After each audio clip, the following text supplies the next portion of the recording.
everyone.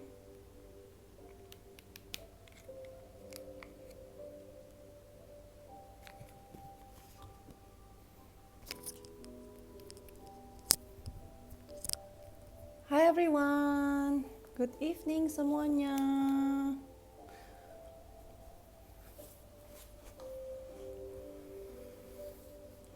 How's everyone doing hari ini? Malam ini?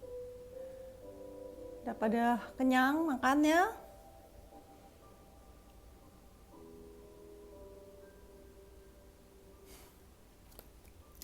Sekali lagi, thank you so much for joining me di sesi ke-14. Hari ini sudah hari ke-14 of the daily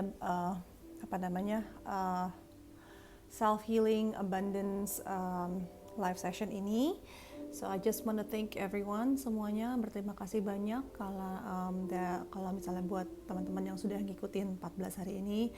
And I also want to thank all of your messages. Kayak aku banyak banget terima messages segala macam healing yang sudah terjadi, kalian sharing pengalaman kalian. So semua messages seperti ini tuh bener-bener I really enjoy reading them.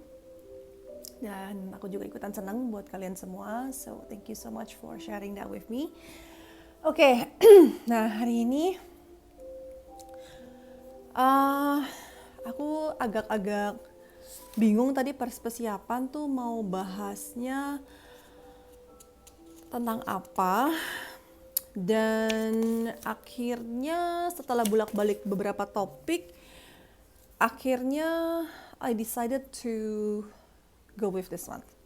Nah, sebelumnya yang ikutin sesi kemarin, ada gak yang udah nulisin? Kemarin kan aku ada kasih beberapa pertanyaan-pertanyaan tuh yang untuk dijawab. Apakah ada yang udah menjawab pertanyaan-pertanyaannya? Ada yang mau cerita gak mungkin?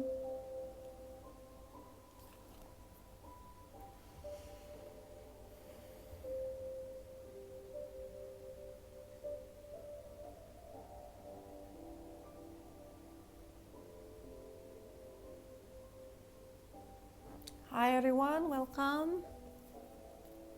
Oke, sambil nunggu 1-2 menit lagi, we'll wait for beberapa 1-2 menit lagi untuk orang-orang to be here.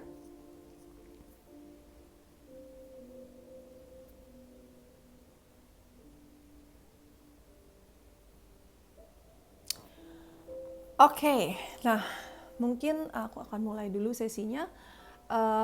So once again, welcome to day 14. Hari ini udah 14 hari aku go live setiap malam jam 8 malam untuk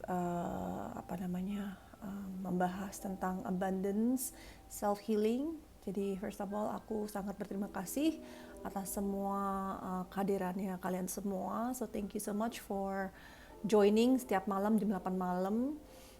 Dan juga thank you so much juga for letting me ada kesempatan untuk serve kalian semua juga. Dan sekali lagi aku juga senang banget dengar cerita-ceritanya.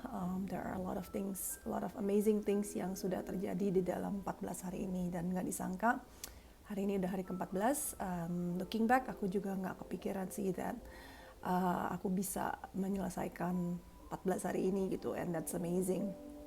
Nah, jadi sedikit announcement aja. Akhirnya itu setelah aku mikirin cukup panjang sih beberapa hari, I decided to extend sesinya sampai menjadi 28 hari.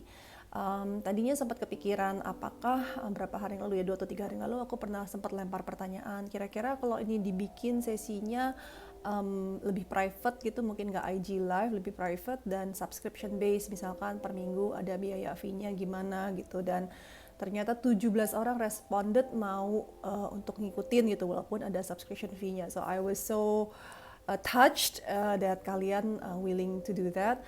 Tapi setelah aku pikir-pikir lagi, kayaknya aku berasa masih ada banyak orang yang membutuhkan materi-materi ini.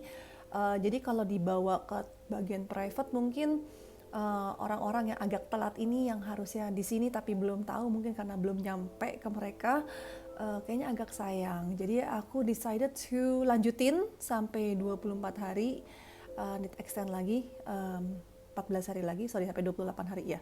Need extend 14 hari lagi, di extend 2 minggu lagi. And aku akan tetap lanjut live di Instagram ini. Nah, tapi untuk teman-teman yang berasa sudah mendapatkan manfaatnya, aku juga menerima kalau misalkan ada yang mau tetap dikirimin di ditransferin gitu, whatever the amount it's fine. Misalkan seminggu 100.000 jadi ditransfer 200.000 is okay. Kalau misalkan teman-teman bilang aku saat ini lagi belum mampunya 10.000, mampunya 20.000, berapapun nominalnya for me is okay. Yang paling penting adalah itu nominal yang pas buat kalian, karena buat aku bukan nyari angkanya, tapi lebih ke bukan pelajaran sih, praktisnya untuk kita setelah menerima, kita memberi. Kenapa? Nanti ini akan jelas, hari ini punya topik itu tentang ini. We'll talk more about this. Jadi di saat kita coba menerima dan kita nggak kasih lagi, ntar lama-lama tuh jadi stuck, jadi stagnate. Jadi kita untuk memperlancar arusnya itu, whatever yang kita terima, kita juga harus mengasih sedikit. Misalkan nggak mau kasihnya ke saya, it's okay, kalian bisa ngasih donasi. Misalkan sekarang banyak kan orang yang butuh makanan lah, masker lah, apalah, feel free to do so. You don't have to give it to me. Kalau mau dikasihnya ke aku juga tentunya boleh aja aku terima gitu. Nah, uang-uangnya ini sebenarnya aku gunakan untuk apa? Aku gunakan untuk memberi free sessions, private sessions kepada orang-orang yang membutuhkannya. Jadi banyak banget nih yang nge-DM aku atau WA aku yang bener-bener punya some trauma besar yang cukup berat gitu, dan mereka agak struggling untuk melakukannya sendiri. Nah, jadi dengan dana-dana yang masuk ini, aku meluangkan waktu untuk bantu sesi privat dengan orang-orang ini gitu. So, whatever you're doing, whatever you feel comfortable with, nggak mau kasihnya ke saya, mau kasihnya ke rumah sakit, mau kasihnya kemana, terserah. Tapi I highly encourage kalian semua untuk melakukannya, praktisnya ini. Kenapa? Karena ini untuk memastikan supaya siklusnya ini tetap jalan. Okay, so we're going to start now. Once again, welcome. Ini banyak yang orang baru joinin sekarang. So I'm going to start now, and as usual kita akan start with setting the group intention, the group energy. Di saat kita connect all as a group, itu prosesnya, proses pelajarannya juga lebih cepat, dan proses healingnya pun juga kita lebih lancar gitu. So we're going to do that now. Oke, jadi nanti di selama sesi-sesi meditasinya ini aku akan flip kameranya supaya kalian juga bisa lebih fokus. Oke, so let me start now.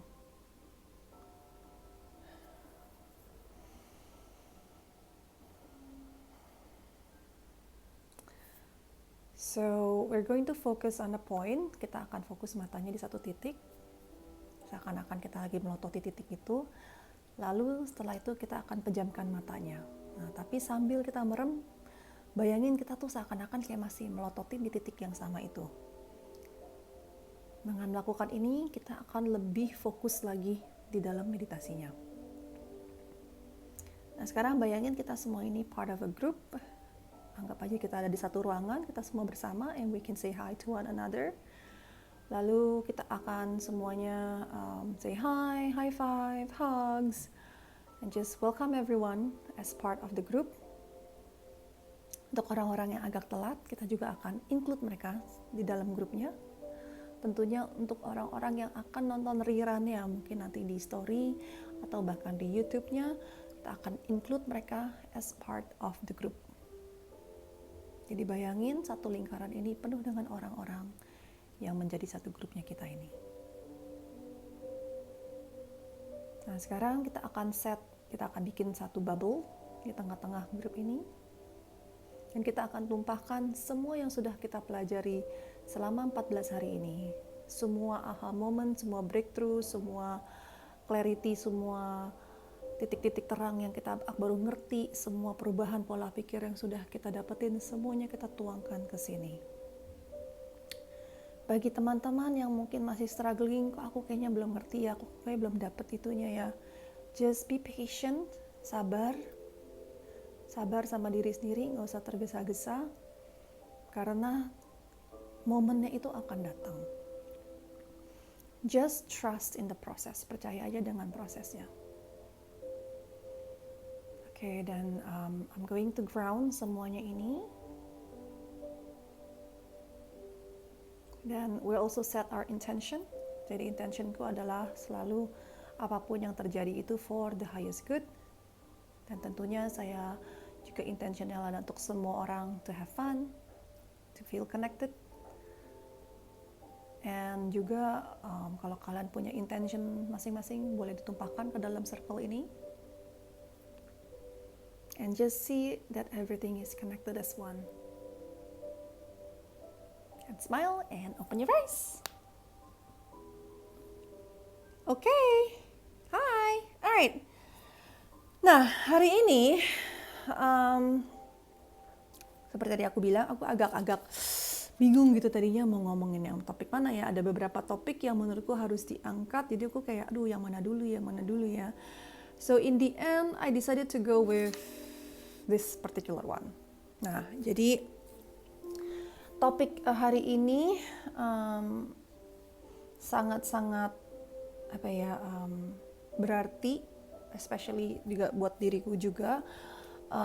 Kenapa? Karena this is something yang aku tuh sangat-sangat struggling lama.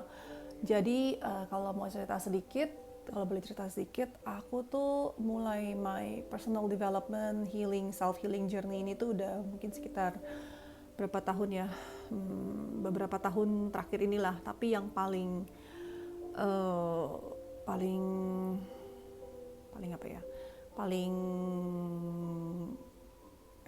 intensifnya paling intensifnya itu mungkin bisa dibilang 2 tahunan terakhir, 2 tahunan setengah lah, kurang lebih segitu. Nah, jadi awal-awalnya itu tuh aku dari kecil itu udah lebih terbiasa menjadi giver. Jadi lebih gampang untuk aku memberi daripada menerima. Makanya hari ini topiknya tuh adalah tentang menerima. Dan pas aku dulu belajar tentang ini, aku juga kayaknya sampai wow banget gitu. Aku sampai dalam prosesnya itu dulu tuh aku sampai sempat bingung sih, kenapa sih kok gampang banget untuk aku ngasih, tapi kok susah banget untuk aku menerima. Aku sempat mikir, aku tuh kenapa ya? Gue salahnya di mana ya? Kenapa sih gue aneh gini gitu? So I had a really difficult time dulu. Dan sekarang it's getting better karena aku mulai belajar, dan memang tuh masih nggak familiar gitu untuk melakukannya. Tapi ya aku harus latih aja diri untuk melakukannya gitu. So so basically topiknya hari ini tuh tentang itu. Nah, jadi aku mau cerita sedikit kenapa sih kita ini dari kecil akhirnya ke bawah jadi gede dengan kita yang sekarang ini. So I think some of you mungkin bisa relate to this. Nah, kenapa aku cerita ini? Karena dengan kita mengerti, kalau kita lebih ngerti itu kita sudah aware, dan kalau kita sudah aware itu lebih mudah untuk dirubah karena kita sudah tahu dari mana akarnya. Before that, aku mau jelasin sedikit tentang kebutuhannya manusia. Semua orang, apalagi bayi, itu udah pasti kita butuh namanya kasih sayang dari orang tua. Kalau misalkan gak ada kasih sayang dari orang tua, ya tentunya kita gak bisa hidup kan, karena dari pas bayi kan baru lahir kita belum bisa ngapa-ngapain, paling kita cuma bisa minum susu. Jadi kalau gak ada yang sediain susunya kan kita belum bisa bangun dari ranjang, ngambil susu, atau cari susu, atau masak gitu kan, kita belum bisa. Jadi kita membutuhkan itu, kita butuh kasih sayang. Nah, makanya itu di saat kita lahir, sebenarnya tuh orang tua kita, terutama ibu, sebagai ibu, kita dipenuhi dengan hormon, aku lupa sih nama hormonnya apa. Basically kita dipenuhi dengan satu hormon ini, dan hormonnya ini tuh bikin kita tuh jadi sayang banget, cinta banget sama si bayi itu, yang ya itu karena kita under hormon drugs ini yang bikin kita tuh jadi mabuk dengan cinta sama si bayi ini. Jadi semua orang pasti begitu ngelihat bayinya, pasti bilang, aduh anakku cantik banget, aduh, maksudnya kita kayak yang kita ngeliat tuh udah kayak angel atau bidadari gitu. Sedangkan mungkin orang lain yang nggak ngelahirin karena mereka nggak punya hormon ini, mereka ngeliatnya kayak, hah itu udah botak, udah ngiler-ngiler, apanya yang cantik gitu. Maksudnya kalau orang yang belum lahirin gitu pasti bingung ini apaan sih gitu kan. Aku dulu juga gitu sampai aku udah ngalamin sendiri baru ngerti. Nah karena ternyata di saat kita hamil dan kita melahirkan, nah badan kita tuh akan mengeluarkan satu hormon ini yang bikin kita tuh mabuk dengan cinta. Nah jadi untuk ibu dan bapak dua-duanya tuh dapat hormon ini. Cuman perbedaannya untuk ibu hormon ini tahannya di badan kita lebih lama. Kenapa? Karena kita butuh hormon ini supaya kita tidak ada pilihan untuk menjaga anak ini supaya anak ini bisa hidup. Jadi kita kasih makan, kita jagain terus gitu, dia nangis kita ladenin gitu. Ini nature aja, memang cara kerjanya tuh begitu. Nah, kenapa kalau untuk suaminya, untuk bapaknya nggak itu banget? Karena setelah I forgot seminggu, 2 minggu atau berapa lama, untuk di laki-laki hormon ini sudah hilang, udah nggak ada. Tapi untuk di perempuan masih ada sampai aku lupa deh berapa bulan, 6 bulan atau 8 bulan atau berapa gitu deh. Nah ini memang nature aja gitu cara kerjanya badan kita tuh seperti itu. Ini untuk apa? Untuk memastikan bahwa si bayi-bayi ini bisa lahir, bisa survive. Kalau nggak kan, kalau misalkan dari lahir ibunya udah nggak sayang sama anaknya dan nggak ada feeling apa-apa, bayinya kan belum bisa jaga diri sendiri gitu loh. So this is the way that badan kita tuh bekerja. Nah selanjutnya, what's interesting is that setelah lama-lama hormon ini sudah nggak ada, mungkin anaknya udah usia berapa bulan, 8 bulan, 12 bulan atau berapa, kita biasanya udah mulai cuek tuh. Jadi dari si ibunya nih jadi mulai cuek. Misalkan anaknya nangis-nangis, ayo udahlah biarin dia nangis sebentar, agak kelamaan dikit nggak apa-apa, aku lagi mau mandi misalkan gitu. Jadi kita ada mulai rasa, ya udah deh, ada agak cueknya. Nah, di saat momen ini, si anak langsung ada perasaan, waduh, biasanya aku cuma nangis, langsung digendong, dikasih makan, dikasih minum, minum susu ya, belum kasih makan, dikasih minum susu, disayang-sayang, digantiin popok, kok sekarang aku udah nangis, kok aku masih belum dapat juga ya. Nah, si anak ini mulai berasa, loh, kok aku udah nggak dapat love lagi nih, gitu, aku udah nggak dapat perhatian lagi nih, gitu. Nah, jadi karena kebutuhannya ini besar, namanya anak kecil, dia butuh kasih cinta dari orang tuanya ini, dia mulai, bayi itu pintar loh, dia mulai cari-cari cara, gimana ya caranya supaya aku dapat perhatian lagi nih dari ibuku nih gitu. Nah akhirnya dia mungkin akan coba do something like, Mama. Wah, pas dia ngomong gitu langsung semuanya pada, anakku ngomong, ya ampun, anakku udah bicara, ini kata pertamanya. Terus kita langsung terwow dengan anak ini dan kita perhatiin dia lagi. Dan di saat dia dapat perhatiannya, dia mikir, ternyata di saat aku melakukan sesuatu kayak bicara, aku dapat perhatian lagi, yang tadinya udah mulai agak dicuekin nih. Nah, lama-kelamaan, anak ini jadi punya desire untuk jadi achiever.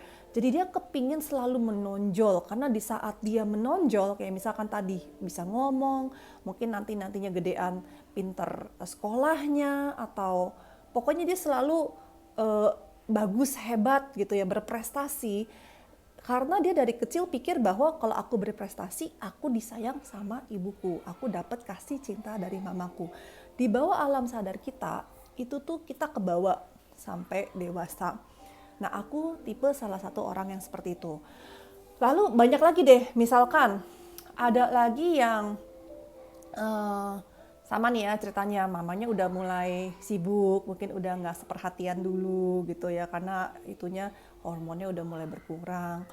Lalu satu hari dia lagi minta perhatian ibunya, masih dicuekin, nggak sengaja dia kejeduk, gubrak, terus dia nangisnya yang kenceng. Kita sebagai orang tua tahu deh gitu, kalau bayi nangis yang biasa sama bayi yang nangis karena dia lagi kesakitan, itu beda. Nah, begitu dilihat dia kesakitan, nangisnya beda langsung. Ada apa, ada apa, ada apa, lihat. Aduh dia jatuh, aduh gawat deh gini. Langsung kita perhatiin lagi si bayinya, kita sayangin, kita ini, kita ono, kita apa. Nah, akhirnya si anak ini mikir, ternyata setiap kali aku sakit, aku bisa dapat perhatian. Dia mikirnya seperti itu. Jadi ada kemungkinan di bawah alam sadarnya dia, pas dia makin besar, even ke bawah sampai udah dewasa pun, di saat dia berasa aku kayaknya perlu kasih sayang nih, aku kayak butuh perhatian nih, dia jadi gampang sakit gitu. Atau mungkin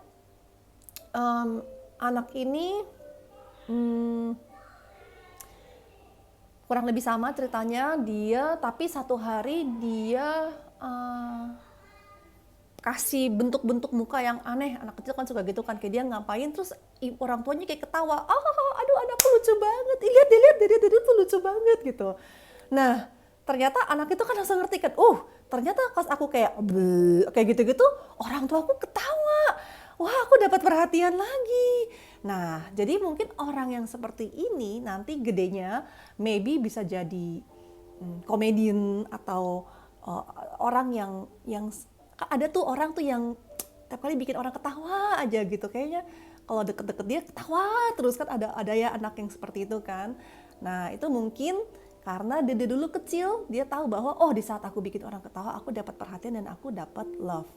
Jadi kalau kita mau trace back semuanya ini yang kita butuhkan dan di saat kita dapat itu apa, kalau di tracing balik akarnya itu karena kita cuma mau satu doang. Kita hanya mau dicintai sama orang tua kita. That's it.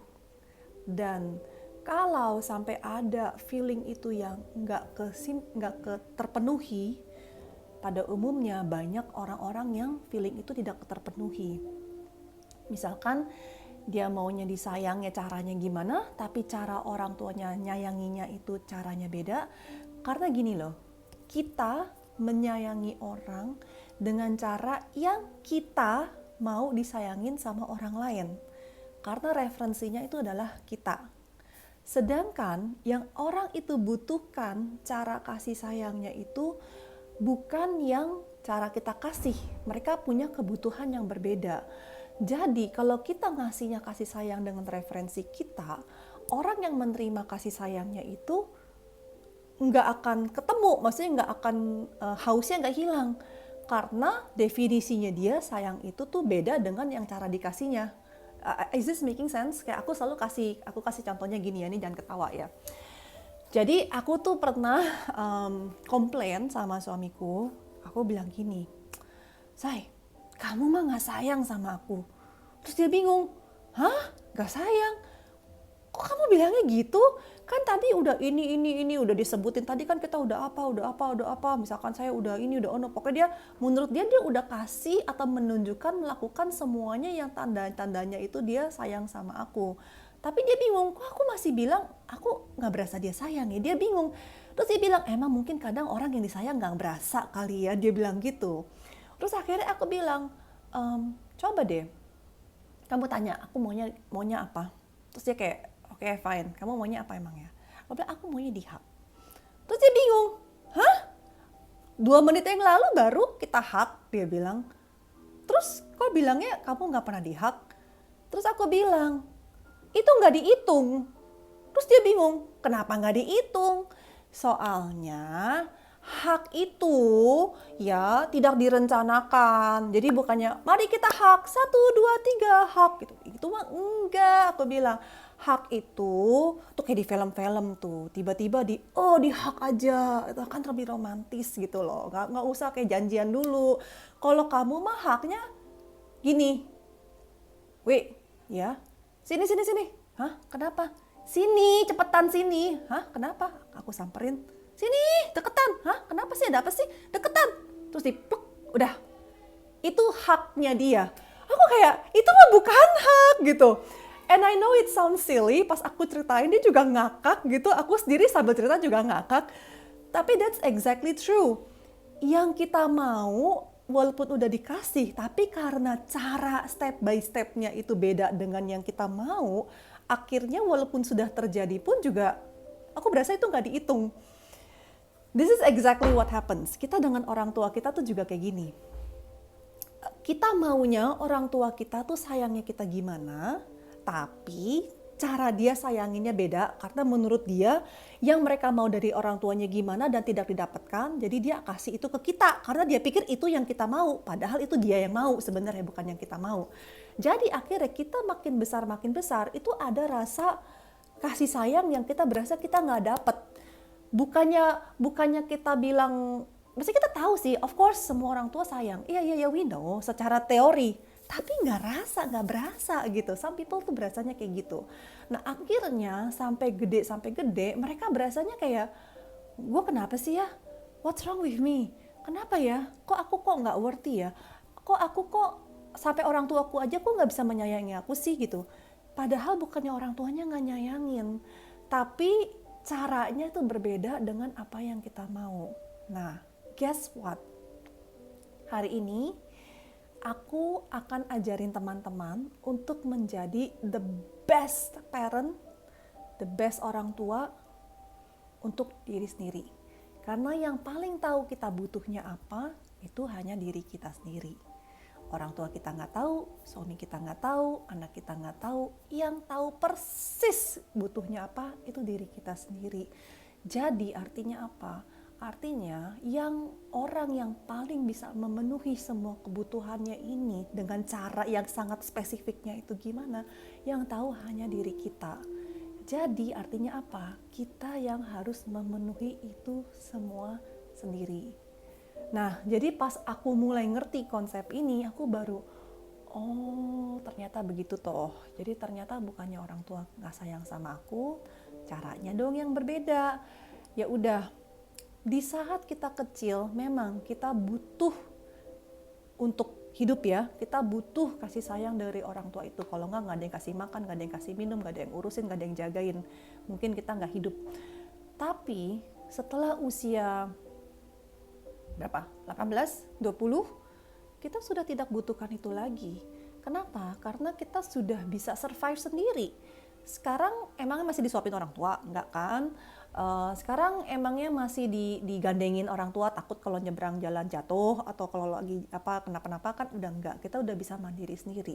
Jadi sebenarnya kita sekarang ini bukannya bilang gak mau ya, tapi untuk survive, untuk kita hidup, untuk kita bisa terus berlanjut usianya dan bahagia, kita sudah tidak harus mendapati kasih sayang itu dari orang tua. Bukannya berarti kita nggak perlu orang tua dan nggak perlu disayang orang tua. Ini beda lagi ya maksudnya ya. Tapi untuk survival kita udah tidak butuh itu. And guess what? Kita bisa mengisi itu sendiri. Nah kuncinya di sana. Jadi kita sekarang udah bisa mengisi itu sendiri. Bahkan bisa ngisinya secara yang paling tepat. Karena kita yang tahu kita butuhnya apa. Jadi nanti hari ini aku akan melakukan satu exercise yang buat aku tuh sangat-sangat powerful, dan sampai sekarang pun masih beberapa kali aku suka repeat ini karena it just feels good aja gitu. Jadi that's what we'll do today. Nah, jadi teman-teman, kalau misalnya ada yang berasa, aduh aku kenapa sih, kok gini aja nggak bisa sih, kenapa sih aku masih gitu sih, aduh kok aku kayaknya not good enough sih. Nah, sering-sering lakukan exercise ini, diulang aja berkali-kali supaya kita bisa terus mengisi diri sendiri terus dan terus dan terus dan terus dan terus. Because like I said, kita tuh semua enough banget. We are enough banget. Dan ini adalah salah satu proses yang kita bisa mengisi diri sendiri. So I think we'll have an amazing time nanti ya. Nah, sekarang the next question yang aku mau lempar adalah, apa sih yang teman-teman belum menerima? Atau mungkin kalau aku ganti dikit pertanyaannya, apa sih yang kita lupa untuk menerima? Misalkan, aku lupa untuk menerima mobil Ferrari.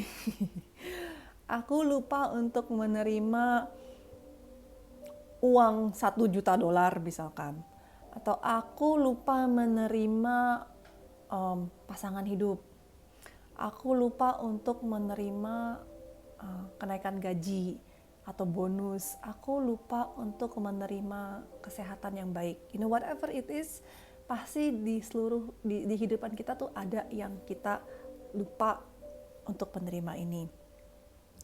Nah, biasanya kenapa kita lupa untuk menerima ini? Karena biasanya kita fokus dalam hal-hal yang bukan ini. Makanya ini belum keterima, kelupaan jadinya. Mungkin kalau misalkan orang yang nyari pasangan hidup, mungkin dia lupa fokus ke sana karena dia sibuk kerja. Mungkin buat orang yang kelupaan punya kesehatan baik, mungkin karena dia sibuk ngurusin orang-orang, sibuk kerja, ngurusin segala macam, akhirnya dia tidak menjaga kesehatannya, and so on and so forth. Nah, jadi nih, seperti aku bilang di awal sesinya, untuk aku memberi itu tuh gampang, it's easy. Karena apa? Karena dari kecil itu aku sudah dibiasakan di saat aku memberi atau di saat aku melakukan sesuatu buat orang atau di saat aku dapat nilai baik, itu aku dapat banyak perhatian. Jadi itu jadi motivasiku kayaknya, wah di saat aku misalkan dapat juara sekolahnya gitu, wah hebat ya gini-gini. Nah itu aku berasa, oh aku dapat perhatian nih, berarti aku dapat kasih cinta dari orang tua nih. Jadi aku terus mengejar sukses, mengejar prestasi, mengejar apa. Nah cuman nanti di saat gak dapet, aku langsung down. Kok gue gagal sih? Aduh gimana nih? Kok berat banget sih? Kok semua keinginanku kok gak tercapai sih? Kok apa sih? Nah itu menjadi berat. Kenapa? Karena aku mikirnya kalau aku tidak mendapatkan ini, aku gimana mendapatkan kasih cinta? Of course at that time aku belum tahu, aku belum ngerti. Karena belum ngerti itu datangnya dari mana. Sekarang kan udah ngerti kan. Jadi ternyata yang driving force semua itu karena aku takut kalau aku tidak melakukan dan tidak menyelesaikan dan tidak beresin itu semua, aku nggak ada yang sayang. Tentunya sekarang sudah beda. Karena pertama adalah aku menyayangi diriku sendiri. Jadi aku udah nggak ada rasa takut kayak gitu lagi. Jadi aku udah nggak ada rasa aku harus terus-terusan seperti itu. Nah yang kedua adalah about memberi. Itu juga sama, kayak aku tuh bisa tuh belain semua orang, akunya nggak makan, akunya ngurusin sampai gimana gitu, nggak tidur, nggak makan, nggak apa-apa, pokoknya semua orang aku bisa urusin, tapi aku nggak bisa ngurusin diri sendiri. Maksudnya misalkan aku belum makan nih dari pagi sampai jam 10 malam nih karena aku ngurusin ini, ngurusin ono, ngurusin apa, ya bisa aja gitu. Nanti akhirnya ada waktu mungkin udah jam 11 malam, jam 12 malam baru oke deh cari makanannya. Dan by then pasti kan udah gak ada makanan, udah gak ada apa. Nah, aku suka diomelin, Kak lu kenapa gak makan dari tadi? Terus aku bingung, gimana bisa makan kalau anaknya lagi sakit? Kan harus bawa dia ke rumah sakit, kan harus gini, kan harus kasih dia obat, kan harus jagain, kan harus kompresin gitu. Dia bilang ya kompresin kan kamu bisa dong makan 5 menit, 10 menit, emang apa susahnya? Tapi buat aku, no, aku gak penting, yang penting anaknya sehat dulu. Nah, suamiku bingung gitu, apa susahnya sih makan 5 menit aja gitu. Ya things like that. Tapi buat aku itu nggak bisa karena aku prioritasnya dia dulu. Nah ini tuh semua kebentuk balik lagi dari masa kecilnya itu. Dan akhirnya sekarang aku baru mengerti bahwa kalau kita nggak ngurusin diri kita dulu dan kita nggak beresin kita dulu, kita nggak akan punya energi, kita nggak akan punya kekuatan, kita nggak akan punya sukacita untuk ngurusin orang. Jadi akhirnya tuh setelah itu aku mulai belajar have me time. Dulu I don't even have a me time. Sekarang aku belajar have me time. Aku belajar untuk menyisihkan waktu untuk aku hanya fokus on myself. Dan itu tuh penting banget karena kalau aku nggak melakukan itu 2 hari aja atau 3 hari aja, pasti aku udah langsung kayak gitu, kayak orang nggak ada arahan, kayak orang bingung, kayak orang stres, kayak orang langsung anxiety-nya balik, langsung gitulah pokoknya lah. Dan that's when I know that aku tuh udah haus dan udah waktunya untuk aku mengisi diriku sendiri. Karena lama-lama kalau kita kasih gitu ya, kasih sayang, kasih urusin, kasih apa, kita ngasih terus dan kitanya nggak ngisi, kita nggak menerima, lama-lama habislah napasnya. So that's when I learn. Nah, tentu prosesnya nggak gampang. Aku nggak ceritain semuanya deh, itu panjang banget soalnya. Prosesnya itu nggak gampang, tapi pelan-pelan aku mulai belajar. Step by step, oke, me time. Bisa bilang ke anak-anak, oke, ini mami mau belajar dulu ya, karena aku pasti setiap hari belajar satu ilmu baru, misalkan, atau baca buku, atau ikut kursus apa. Pokoknya aku pasti sehari menyisihkan waktu untuk belajar. Mami mau belajar dulu ya, tolong jangan diganggu 20 menit ini. Atau oke, mami mau meditasi dulu ya, 20 minutes aja atau 10 minutes aja, jangan digangguin ya, karena kadang aku lagi meditasi kan mereka suka kayak digerak-gerakin, ditemplok-templokin gitu. Aku minta ya, abis itu kita main, oke, gitu. So things like that. Dan pelan-pelan setelah aku udah mengisi diriku, aku bisa punya energi untuk mengisi mereka. Dan di saat aku sudah mengisi diriku, itu beda banget. Pas aku temenin mereka pun juga fokusnya tuh 100% di mereka. Kalau dulu karena akunya haus, pas aku temenin mereka pun juga otakku kemana-mana. Karena kayak ada rasa, aduh capek nih, pengen istirahat, pengen tidur. Tapi anak temen ajakin main. Kalau aku ngajakin main, berarti aku bukan ibu yang baik. Kalau aku bukan ibu yang baik, gimana? Buat apa hidup gitu kan? Jadi kayaknya aku memaksakan situasi. Padahal aku udah kecapean banget dan aku butuh istirahat. Tapi aku gak kasih diri aku istirahat. Dan akhirnya aku temenin anak-anak main pun juga bukannya happy. Akunya juga sambil bete-bete, merekanya juga gak dapat perhatiannya. Akhirnya kuantitinya ada, kualitinya nggak ada, dan it doesn't work. Nah, setelah aku mengisi diri sendiri dulu, jadi aku menerima dulu, aku sudah kenyang, aku sudah penuh, aku baru bisa memberi. Dan di saat aku memberi pun juga kualitinya tuh bagus gitu. Dan akhirnya mereka pun juga lebih happy, anak-anak juga lebih nggak rewel, dan and so on and so forth. Jadi semuanya itu berubah semenjak aku belajar mengisi diriku sendiri. Oke, itu step one. Selanjutnya adalah, untuk kita bisa menerima, kita tuh harus bisa minta. Untuk orang ngasih itu gampang, misalkan kita tahu siapa butuh apa, oh ini gua ada nih, kita gampang kasih tuh. Buat aku tuh nggak susah, gampang gitu. Coba giliran kita yang butuh, misalkan kita yang lagi sakit deh, kita nih yang lagi sakit nih, kita mungkin nggak enak hati ngomong sama orang, tolong dong, aku butuh apa, atau tolong dong anterin ke dokter, atau tolong dong apa gitu. Kita nggak enak hati ngomongnya, akhirnya kita diam-diam aja, udah diam di rumah sakit sendiri. Kalau sekarang sih udah ada keluarga, mungkin udah nggak kayak gitu ya, mungkin dulu zamannya kuliah deh gitu, di rumah sendiri, sakit sendiri, nggak ada yang urusin sendiri gitu. Terus sampai akhirnya teman-teman baru bilang, loh lu sakit Wi? Iya, kok nggak ngomong? Terus gimana? Ini gimana? Itu gimana? Kok lu nggak ngomong? Kan bisa dibantuin. Padahal giliran orang sakit mungkin kita mau ngurusin orang, bantuin orang, bawain dia ke dokter, kasihin obat, bikinin sop, apa kayak gitu-gitu. Nah, karena itulah anehnya manusia ya. Kita kalau mau minta orang itu kita kayak nggak enak gitu, kayaknya malu. Pertama malu, kedua takut ngerepotin, nggak usah lah dia sibuk, dia repot. Ketiga, kita takut jadi beban orang aja gitu. Maksudnya kalau kita sakit nanti dia harus anterin lagi, dia kan pasti ada kesibukan lain juga, dia kan ada PR atau whatever lah gitu. Nah, tapi kan we don't know that it's true. Siapa tahu aja orang yang kita minta itu dengan senang hati mau membantu kita, tapi kita nggak pernah nanya, kita nggak pernah minta. Ya mereka gimana tahu kalau kita butuh, kalau kita tuh nggak minta. Jadi kuncinya untuk menerima itu pertama harus minta, dan minta itu tuh buat aku paling susah. Minta dibayar, minta ini, minta ono, minta apa, minta tolong, minta segala macam. It's so hard. Aku masih ingat tempo hari tuh pas aku hamil anak keberapa gitu, lupa, kedua atau ketiga.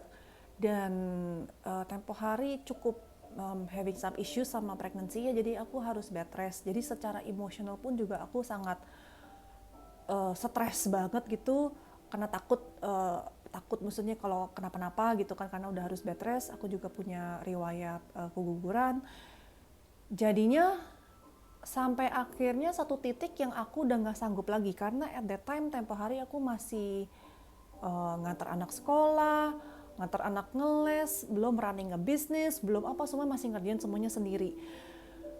akhirnya sampai satu titik aku tuh udah nggak sanggup lagi karena udah tiap hari tidurnya kurang, secara fisik juga udah capek, pas lagi hamil juga, sampai akhirnya tuh aku udah nggak bisa lagi gitu. Dan akhirnya aku minta tolong. Pas aku minta tolong, baru pada kaget, oh kamu kok nggak ngomong dari awal? Ngomong dong, kan mama kan bisa bantu jemputin atau anterin les atau apa, tapi akunya kayak nggak enak aja gitu ngomongnya tempo hari gitu. That's the thing, kalau kita nggak pernah minta tolong, orang cuma taunya tuh bisalah, kamu pasti bisa, dari kecil juga bisa, semua juga kerjain sendiri, dari kecil ini sendiri, itu sendiri, dia mah bisa lah gitu. Jadi they never even thought that kita tuh butuh bantuan nih, karena kita nggak pernah ngomong. Sedangkan mungkin ya di dalam keluarga kita ada siapanya kita, siblings kita, kakak adik kita atau siapa yang selalu ditolongin terus sama orang tua. Terus kita kayak sebel, dia terus yang ditolongin, kok gue nggak ditolongin? Oh, I don't know if this happens to you. Kalau buat aku sih enggak sih, karena kita tiga-tiganya semua anaknya juga berjauhan. Tapi there are cases like that yang pada sebel gitu loh. Kok mama cuman ngurusinnya dia doang sih, kok aku nggak diurusin sih? Sebenarnya bukannya nggak diurusin, tapi karena kamunya itu saking mandirinya dan nggak pernah minta tolong, jadi mamanya nggak tahu kalau kamu tuh butuh bantuan. So the first step is you need to ask. Ask-nya apa aja, mintanya apa aja. Apa aja yang kamu butuhkan? Kamu butuh bantuan, kamu butuh tenaga, kamu butuh ada yang nemenin, kamu butuh informasi, kamu butuh arahan, kamu butuh even temen sekedar ajakin ngobrol dengerin doang, kamu butuh uang, kamu butuh whatever it is, kamu harus bisa minta. Nah, buat aku ini tuh susah banget, and until now it's still struggling, kayak untuk minta dibayar, minta ini, it's hard. Tapi aku ya harus belajar, dan caranya gimana? Kayak kemarin ada yang nanya, gimana sih caranya? Caranya ya kamu lakuin aja, walaupun artinya kayaknya, aduh ini gimana ya, nggak enak nih, minta dibayar nih, kan ini mereka masih butuh nih, gimana nih? You do it anyway. Ya kalau misalkan ada yang bayar ya udah, nggak ada yang bayar, it's okay gitu loh. Tapi you have to ask. Nah jadinya aku mulai belajar itu step by step. Terus segitu, kalau misalkan di saat kita melakukannya, kita jadi bisa face yang tadinya kita bikin ceritanya kan, kalau aku nanti minta tolong nanti dianggapnya aku repotin gimana. Tapi kan belum tentu kan. Kalau memang ternyata kamu minta tolong dan kamu merepotkan dia, ya udah kamu bisa mungkin cari orang lain yang lagi sempet yang bisa tolongin gitu. Nggak usah dipaksa. Tapi siapa tahu pas kamu minta dan minta tolong itu, oh iya boleh sini aku bantu. Nah itu kan you don't know that. Jadi kita harus face it, dan kalau ternyata emang bener gitu, ya udah kita cari orang lain yang bisa kita mintain tolong, and that's okay, it's entirely okay. Terus aku juga inget dulu nih pas aku susah banget misalkan menolak orang, kalau ada orang yang minta tolong kayaknya, aduh kesian ya, aku tega banget sih nggak ditolongin, aduh gimana. Aku tuh dulu tuh bisa menerima DM orang konsultasi kulit nggak berbayar, gratis. Sehari itu bisa sampai 50-100. Aku tuh bisa sehari ngejawabin DM dari pagi sampai malam sampai subuh, tidur cuma 2-3 jam selama terusan gitu. Tapi sampai akhirnya kan mau sampai kapan kayak begini, dan ini aku nggak pernah kamu harus beli ini ya gitu, nggak pernah. Ya aku hanya membantu aja, jadi aku jawabin terus-terusan. Tapi kan mau sampai kapan? Kurang tidur, kecapean. Lama-lama tadinya kita niat bantu karena kita nggak take care diri sendiri, aku jadi lama-lama kok ini jadi beban ya. Tadinya aku happy ngebantu, kok ini jadi beban ya. Nah di saat titik kayak gitu, nah itu berarti sudah tidak balance. Karena di saat kita memberi, harusnya kita beri dengan sukacita. Tapi kalau kita beri dan kita nggak menerima, lama-lama kita berinya juga dengan karena terpaksa nggak enak nolak, udah menjadi beban, itu berarti sudah tidak balance. Itu sudah waktunya untuk kita menerima. Nah bagaimana caranya untuk kita menerima? Kalau kita nggak minta, kan orang nggak tahu. Jadi dari sana aku mulai belajar juga, pelan-pelan robah juga. Dan sampai sekarang masih berasa nggak enakan juga gitu. Tapi I need to learn balance-nya itu di mana sih gitu. I need to learn that. Jadi makanya lesson ini tuh bukan cuma buat kalian doang. Actually I'm still learning in the process-nya juga. Dan aku tuh bener-bener lagi belajar ini. Akhirnya tempo hari aku juga pernah meminta sesuatu ke orang dan akhirnya di reject. Sedih gak? Sedih lah, seumur hidup gak pernah minta, begitu minta di reject. Of course I'm sad. Tapi ya udah, it's okay, karena kamu minta kan bukan berarti semua orang harus kasihin itu semua. Kamu berhak meminta, orang juga berhak untuk menolak. But that's okay, it doesn't mean that kita itu berkurang nilainya, berarti kita tuh nggak worthy. No, it doesn't mean that. It just means that yang ngasih nanti datangnya bukan dari sana. Tapi kita harus minta lagi. Ya, kita harus belajar minta lagi. Nanti ya, you don't know gimana caranya, siapa orangnya, somehow akan ada pertolongan yang kita minta itu akan datang. Ditanyanya dari mana, siapa? I don't know. Aku nggak punya jawaban itu. But you just have to trust that it will come. Kita harus percaya aja bahwa itu akan datang gitu, dan kita nggak bisa memaksa. Kok udah diminta kok dia nggak kasih sih? Gimana sih nih orang sih? Tiap kali minta tolong sama gue ladenin. Sekarang gue minta tolong dia nggak ladenin. Kita nggak bisa kayak gitu. Kita nggak bisa kayak karena aku bantu kamu harus bantu aku. It's not, bukan kayak begitu ya. Nggak bisa, bukan transaksi gitu, bukan bisnis gitu. It doesn't work that way. Jadi di saat kita meminta pun kita harus sudah siap untuk ada orang yang menolak. And that's 100% okay. Gak apa-apa. Artinya kita harus cari dari tempat lain, kita harus lebih kreatif lagi, kita harus keep on trying, keep on going aja gitu. Tapi apakah sedih? Ya pastilah, pasti ada rasa sedihnya, pasti ada rasa kecewanya gitu, pasti ada. I think that's a pretty normal reaction, but it's okay. We learn. Aku belajar, oh ternyata tuh begini, oh ternyata tuh begitu. Pasti ada something yang aku pelajarin dari sana. Jadi untuk kedepannya harus bagaimana nih? Nah pasti kita akan tahu cara-cara yang lebih baik, cara komunikasi yang lebih baik, atau whatever it is. Pasti ada maknanya di belakangnya. Nah seringkali ini juga pernah kita bahas beberapa hari yang lalu, bahwa hidup itu sebenarnya tuh selalu ada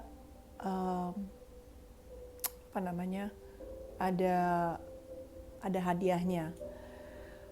Kadang karena kita nggak mau repot, udah deh ya nggak usah tukeran hadiah. Misalkan teman ulang tahun, udahlah nggak usah tukeran hadiah daripada kita repot gitu.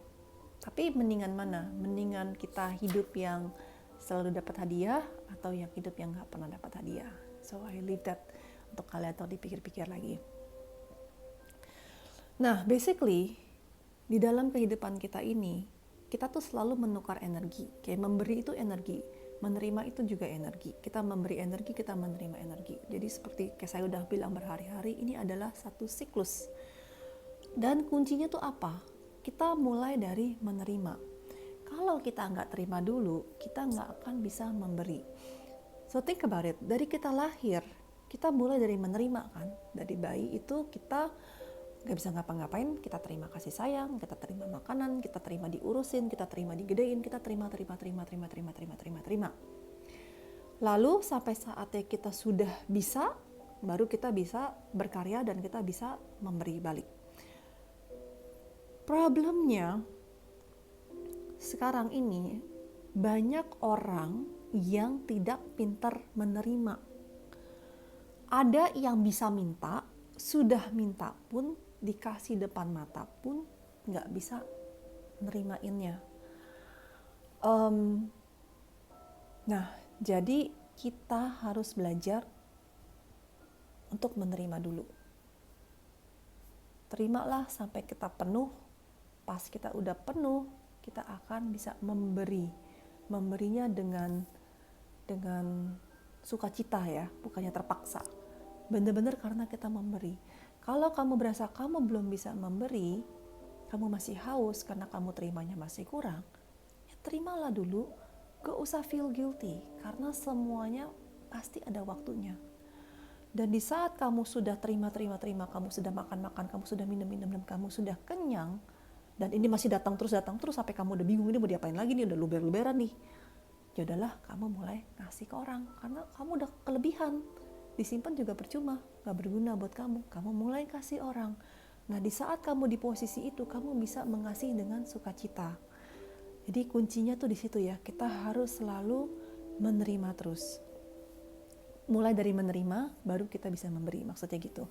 Nah, tapi sekarang bayangin lagi, pasti ada kan teman-teman kita yang setiap kali ulang tahun kita kasih dia kartu, terus kita kasih dia hadiah, dia ulang tahun lagi kita kasih dia hadiah lagi pergi kita bayarin dia makan atau bayarin dia apa, kita kasih terus. Tapi ini orang nggak pernah kasih balik. Setelah 2 kado, 3 kado, 5 kado kita kasih dan kita ulang tahun kita nggak dikasih, kan lama-lama kita jadi males dong kasihin ke ini orang, ya. Nah, orang yang seperti itu, jadi cuma nerima, takers namanya, dan mereka nggak pernah ngasih balik, itu akan stop satu hari rezekinya. Kenapa? Karena cycle-nya itu nggak jalan. Jadi kalau dari teman-teman yang berasa, kok aku kayaknya stuck ya, mungkin kuncinya adalah kamu harus memberi. Memberinya apa sih? Apapun yang bisa kamu beri. Waktu, tenaga, senyum, semangat, apapun juga energi positif yang bisa kamu beri. Di saat kamu memberi, akan ada tempat kosong lagi supaya kamu bisa menerima lagi. Jadi kamu bisa continue to berkembang lagi. Nah, kebalikannya juga sama. Kalau kamu ngasih terus, lama-lama kan habis kan, dikasih terus, lama-lama kamu juga udah nggak bisa ngasih lagi. Itu waktunya untuk kamu stop dan kamu menerima. Terimalah, supaya sampai kamu terima, sampai kamu udah kenyang lagi, sampai kamu udah penuh lagi, udah berluber-luber lagi, baru kamu bisa memberi lagi. Ya, jadi memberi dan menerima ini harus balance. Kalau salah satunya lebih banyak atau lebih dikit, itu sudah tidak balance. Siklusnya ini tuh nggak akan berjalan terus. Nah, jadi